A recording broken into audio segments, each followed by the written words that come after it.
I just climbed this mountain to build the biggest igloo mansion you've ever seen over the next 50 hours. We started by piling up as much snow as possible. My plan was to make a huge pile of snow, then hollow it out, and this is where I made my first mistake. After a few hours, once we had a big pile of snow, we started to dig inside. However, I also wanted to make sure it was strong enough to not cave in while we were inside, so I walked on top and fell right through. You'll see why it's important that it's strong enough later, but we decided that for the first day, we would actually just pile up as much snow as possible, then dig it out tomorrow. We worked for several hours in -20 temperatures, occasionally taking breaks to eat, but we knew we wouldn't have much time to pull this off, and I never could have guessed how crazy this got. Another problem that we quickly ran into is there wasn't as much snow at the top of the mountain as I would have liked, and very quickly it became way too hard to shovel snow into the pile, so we resorted to filling up the sleds. I think we've got a really good strategy going. So right now, we have Jordan and Paul loading up the sled full of snow, and then Nick unloads it at the bottom, shovels it to the top, and I'm compacting the top so that it's safe enough to dig out and it doesn't collapse on us again. As the day went on, work became so much slower since it started to get even colder. It's not even dark and it's already getting really cold, so hopefully it doesn't get too bad for nighttime. We had a fire running for us to occasionally keep warm. However, we were determined to get this done, so we kept working into the night until eventually we had no choice but to pack it in after it got too cold. However, this is where it just began for us, because we were still on top of the mountain, in the middle of nowhere. We couldn't just go inside and warm up. All we had was this tent. That night was brutal. Even with my full winter gear, in my sleeping bag, and tent, I was still freezing. On top of that, the wind shaking the tent was extremely loud, waking me up every half hour. I just wanted to go back home and quit this challenge, but then I remembered what we went through in the first place just to get here.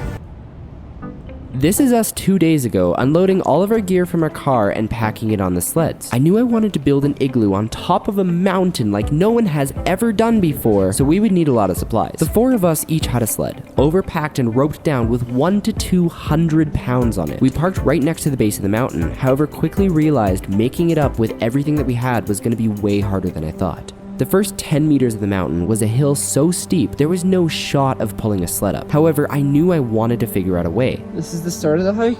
This is the beginning. Should we try? We can go 2 by 2 and load up the sleds. So I threw on some snowshoes and tried having 2 people carry the sled from each side until further up the trail became so rocky that I knew it would be unsafe for us to climb further. Jordan? Yeah. How's it looking? Terrible. You don't think we can get up? What should we do?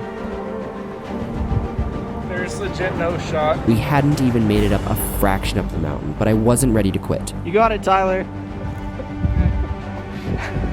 So we decided we would just start walking and see if we can find a decent spot to build our igloo. We walked for hours, carrying these sleds up a gradual incline for miles. Carrying up the propane and the drone and the firewood and a bunch of other stuff. The weather was freezing, but somehow we were all sweating because of how hard it was to keep going, but I knew we couldn't stop. However, eventually the sun started to set and the temperature dropped significantly. We knew we would have to find a place to spend the night. We found a little clearing on the side of the road. It seemed perfect, not only to spend the night, but potentially to actually build the real igloo. However, in the morning, while Paul and Nick were making breakfast, Jordan and I decided to run out without the sleds and give it one last shot of finding a place actually up a mountain to build. Now luckily, the closest mountain seemed like it actually might be possible to bring all the sleds up. We just had to make sure that there was a clearing where we could actually build. So Jordan and I started hiking, and within 20 minutes, we reached a clearing near the top that seemed perfect. I finally made it up the mountain. You can see where we just spent the night is right over there. And this place should work for the igloo. So we headed back to pack everything up, where we were immediately faced with another issue. As soon as we got our sleds to the bottom, it dawned on me how steep the first part of the mountain actually was. I tried pulling a sled up by myself with no luck. However, I remembered the rest of the mountain being easy, so I figured if we could just make it past that part, we could do the rest. So we came up with a strategy. For the next several hours, we filled a sled with just a few items at a time, and using all of our rope, we pulled it up the steepest part of the mountain. It was exhausting, but I figured once we got past that part, the rest would be easy. I was very, very wrong. After like 2 hours, we finally got everything up on this side of the mountain after like the first 10 meters. We each took a sled and tried pulling it up, and it ended up taking an hour for each round trip. Climbing that mountain was way steeper than I remembered when I had a sled on my back and near the top, you had to use the trees and roots in the ground to keep yourself from slipping down the mountain. This is my third time climbing this mountain today. Again, I thought about just going back, but I knew at this point we'd come so far we couldn't give up. Some items were so heavy to bring up, but we kept taking trips up and down the mountain until it got dark.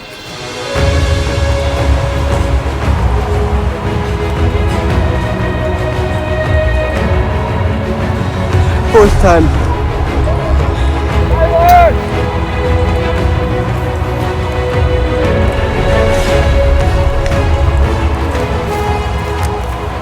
5. After 5 round trips up and down the mountain, I was ready to collapse, and we still needed to set up the tent. We ended up surviving the night, and the next day, we were finally able to start building the igloo that you've seen so far. I just climbed. Just kidding, you've already seen this part. On the 4th day, the second day of building the igloo, we were finally ready to dig out. The goal today was to finally spend the night inside of the igloo instead of the tent. The igloo was on a slant since we were on a bit of a hill. However, I wanted to use this to my advantage. We started hollowing out this section at the top of the igloo uphill. The bottom part was a bit wider, so I figured that would make for a larger room once we were inside. On top of that, while we hollowed out the igloo, Nick started cutting up some firewood and setting up a wood stove, which we would put inside the igloo later to keep us warm. Okay, we're running out of time, so we came up with a new plan. Right now, I'm digging in a second entrance, and Jordan's digging on the other side. And we're gonna try and connect them, so that way we can both be shoveling out the inner walls at the same time, while Nick and Paul are bringing all the snow up top. Now there are just 2 things to keep in mind when putting a fire inside an igloo. First, heat rises, so I figured that having it at the bottom would help heat the entire igloo so we don't get cold sleeping on the floor. Second, and the most important, is that burning wood produces carbon monoxide, which is a deadly gas if you let it build up. So for this reason, I figured having the entrance up the igloo to filter out some of the gas would be a good idea. There's just one thing I didn't account for. We spent the rest of the day finishing up the igloo as best as we could, and because there wasn't as much snow to work with, it only ended up being big enough for 2 people to stay inside. So Jordan and I would spend the night in the igloo, and Nick and Paul would spend the night in the tent, and we were gonna see who would have the better sleep, and of course put the final touches on the igloo in the morning. Okay, this is the moment of truth. I'm outside. I'm gonna walk up to the top of this igloo. If I get up there and it collapses, this could ruin everything. Oh! Make sure not to fall through or we're gonna have a sunroof. Inside the igloo, Jordan and I set up the fire, brought in our sleeping bags, and realized immediately what the problem was. Bro, how am I gonna sleep here and not have my sleeping bag go right in the fire? Yo, don't worry. What do you mean don't worry? I'm worried. Yo, it's coming in the fire. No, get out of here. We needed to figure something out. What are you doing?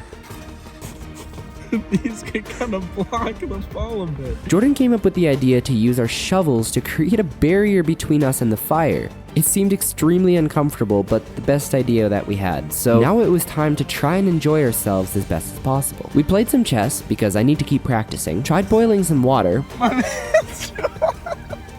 I can't grab it, it's too hot. What do we do? Dude, it's boiling over.